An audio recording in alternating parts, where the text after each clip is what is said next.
একদিন শেয়াল বনের ধারে পিছু নিয়েছিল মুরগিটিকে।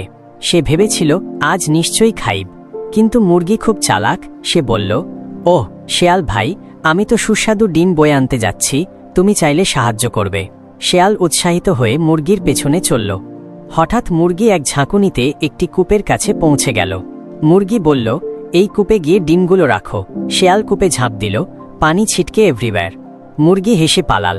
শেয়াল ভিজে গেলেও হাসতে হাসতে বলল, এইবার শিখেছি, চালাক মুরগির বিরুদ্ধে চালাকি কাজ করে না। একদিন শেয়াল বনের ধারে পিছু নিয়েছিল মুরগিটিকে। সে ভেবেছিল আজ নিশ্চয়ই খাইব, কিন্তু মুরগি খুব চালাক।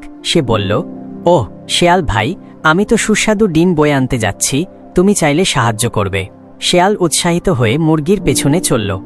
হঠাৎ মুরগি এক ঝাঁকুনিতে একটি কূপের কাছে পৌঁছে গেল। মুরগি বলল, এই কূপে গিয়ে ডিমগুলো রাখো। শেয়াল কূপে ঝাঁপ দিল, পানি ছিটকে এভরিওয়্যার। মুরগি হেসে পালাল। শেয়াল ভিজে গেলেও হাসতে হাসতে বলল, এইবার শিখেছি, চালাক মুরগির বিরুদ্ধে চালাকি কাজ করে না।